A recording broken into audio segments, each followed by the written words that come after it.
जय हिंद फ्रेंड। मैं ऋतिक कुमार सिंह और आप देख रहे हैं JMPR अकेडमी। पिछले कक्षा में हम लोगों ने प्रकाश के परावर्तन से जुड़े विभिन्न परिभाषिक शब्दों को देखा था, जैसे कि आपतित किरण, परावर्तित किरण, आपतन बिंदु, दर्पण, समतल सतह इत्यादि किसे कहते हैं।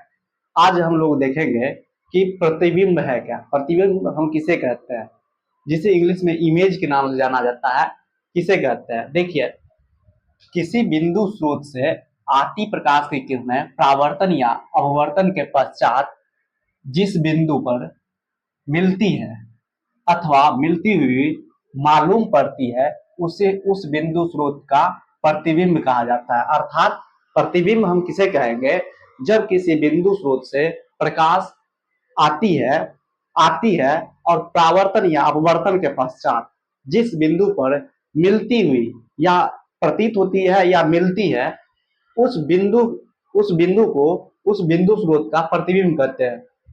उस बिंदु को मिलती हुई अथवा मिलती है या मिलती हुई प्रतीत होती है, उसे उस बिंदु स्रोत का हम प्रतिबिंब कहेंगे।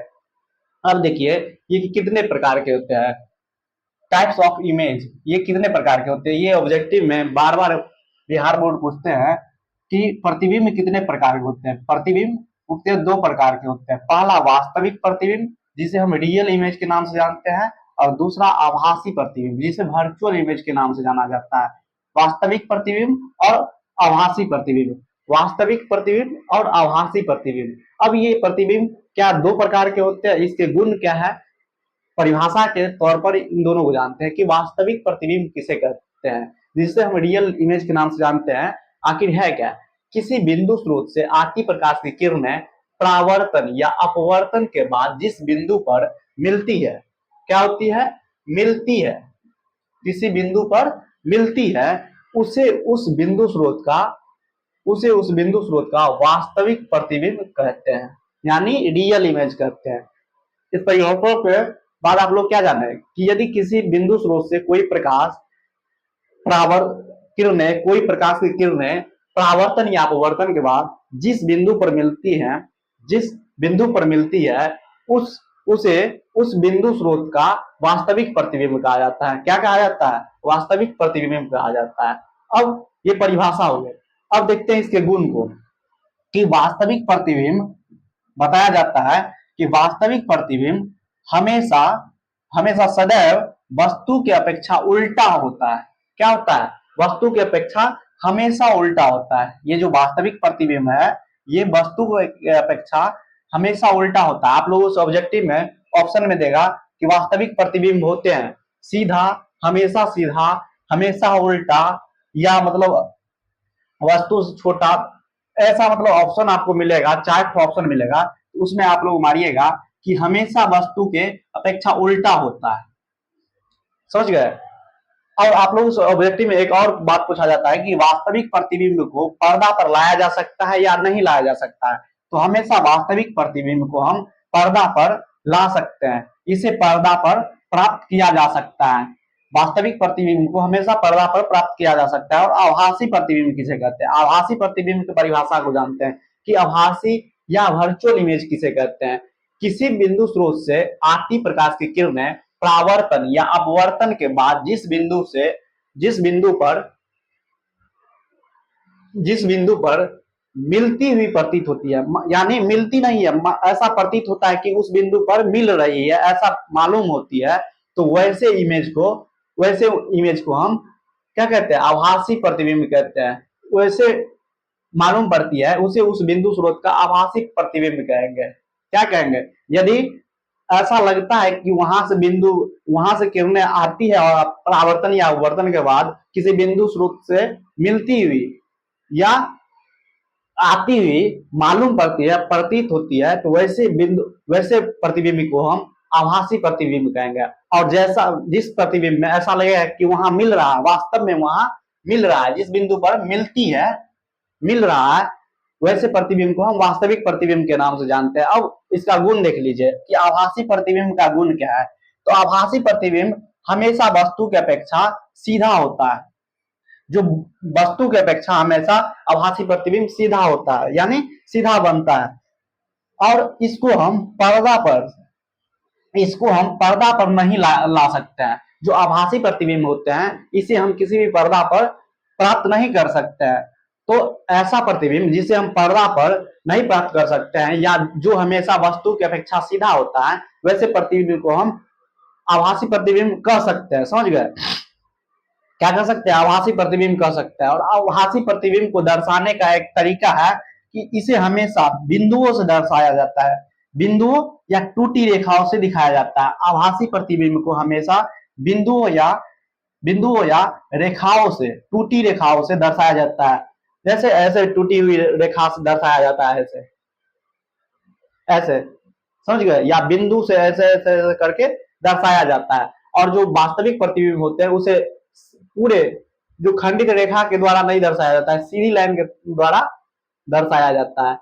तो इससे आप लोग क्या समझे कि वास्तविक प्रतिबिंब हमेशा वस्तु को उल्टा होता है और इसे पर्दा पर लाया जा सकता है। ऑब्जेक्टिव यहां से एक बनता है, एक ऑब्जेक्टिव यहां से बनता है और एक दो ऑब्जेक्टिव यहां से बनता है, यहां से भी एक दो ऑब्जेक्टिव बनता है। कि क्या वास्तविक प्रतिबिंब को हम पर्दा पर उतार सकते हैं या वास्तविक प्रतिबिंब वस्तु के हमेशा सीधा होता है या उल्टा होता है, ऐसा ऑब्जेक्टिव यहां से बनता है। तो आप लोग समझ गए कि प्रतिबिंब किसे कहते हैं? किसी बिंदु स्रोत से आती प्रकाश की किरणें परावर्तन या वर्तन के पश्चात जिस बिंदु पर मिलती है या मिलती हुई प्रतीत होती है, वैसे उसे हम उस बिंदु स्रोत का प्रतिबिंब कहते हैं, उसे उस बिंदु स्रोत का हम प्रतिबिंब कहते हैं। और जब वास्तव में ऐसा होता है कि परावर्तन या वर्तन के पश्चात बिंदु मिलती मिलती है, यानी वास्तव में मिलती है, तो उसे हम वास्तविक प्रतिबिंब, और मिलती हुई प्रतीत होती है या आती हुई प्रतीत होती है तो वैसे प्रतिबिंब को हम आभासी प्रतिबिंब के नाम से जानते हैं, वर्चुअल इमेज के नाम से जानते हैं। और कभी कभी आपसे इस दोनों जो वास्तविक प्रतिबिंब या आभासी प्रतिबिंब होते हैं या काल्पनिक प्रतिबिंब होते हैं, वास्तविक प्रतिबिंब या आभासी प्रतिबिंब होते हैं, ये कई बार आपसे अंतर पूछता है। एग्जाम में, सब्जेक्टिव में आपसे अंतर पूछता है कि वास्तविक प्रतिबिंब और आभासी प्रतिबिंब में क्या अंतर है। तो पहले तो हम परिभाषिक शब्दों से इसका अंतर हम जान दे सकते हैं कि जब क्या कहते हैं, किसी बिंदु स्रोत से आती प्रकाश की किरणें परावर्तन या अपवर्तन के बाद जिस बिंदु पर मिलती है, क्या होती है? मिलती है, तो उसे उस बिंदु स्रोत का वास्तविक प्रतिबिंब कहते हैं। परिभाषा हो गया, वास्तविक प्रतिबिंब किसे कहेंगे, ऐसा परिभाषा इसको देंगे। और वास्तविक और काल्पनिक प्रतिबिंब या आभासी प्रतिबिंब किसे कहते हैं, इसका परिभाषा लिख देंगे कि जब किरणें परावर्तन या अपवर्तन के पश्चात बिंदु पर मिलती हुई प्रतीत होती है, मालूम पड़ती है, या आती हुई प्रतीत होती है या आती हुई मालूम पड़ती है, तो वैसे प्रतिबिंब को हम क्या कहेंगे? आभासी प्रतिबिंब कहेंगे। पहला तो आप परिभाषा नोट कर सकते हैं, यहां से आप परिभाषा को लिख सकते हैं। तो परिभाषा के तौर पर इसमें पहला अंतर दे सकते हैं। दूसरा हम अंतर यहां से दे सकते हैं कि वास्तविक प्रतिबिंब जो होते हैं हमेशा वस्तु से उल्टा होता है, वस्तु की अपेक्षा उल्टा होता है। हाँ, दूसरा हो गया। और जो आभासी प्रतिबिंब होते हैं वह सीधा होता है। क्या होता है? वस्तु की अपेक्षा सीधा होता है, हमेशा सीधा होता है। समझ गए? और तीसरा हम दे सकते हैं कि वास्तविक प्रतिबिंब को हम पर्दा पर ला सकते हैं, मतलब प्राप्त कर सकते हैं, इसे पर्दा पर हम प्राप्त कर सकते हैं। लेकिन आभासी प्रतिबिंब को हम पर्दा पर प्राप्त नहीं कर सकते हैं, इसे पर्दा पर नहीं पा सकते हैं या प्राप्त नहीं कर सकते। और तीसरा, जो वास्तविक प्रतिबिंब होते हैं उसे सीधी रेखाओं के द्वारा, मतलब खंडित रेखाओं के माध्यम से नहीं दिखाया जाता है, पूरे सीधी लाइन के द्वारा दिखाया जाता है। जबकि जो आभासी प्रतिबिंब होते हैं इसे बिंदुओं या टूटी रेखाओं के द्वारा दर्शाते हैं। तो मैं आशा करता हूं कि आप लोग प्रतिबिंब, वास्तविक प्रतिबिंब और आभासी प्रतिबिंब को भली भांति जान चुके होंगे, समझ चुके होंगे।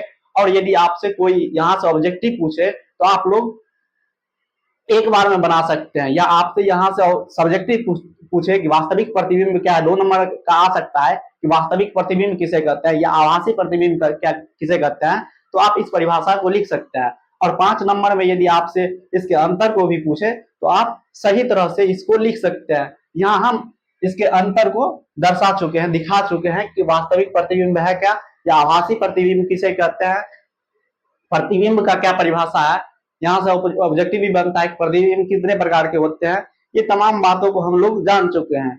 तो अगली जानकारी को हम अगले वीडियो में देखते हैं। तब तक के लिए जय हिंद, जय भारत।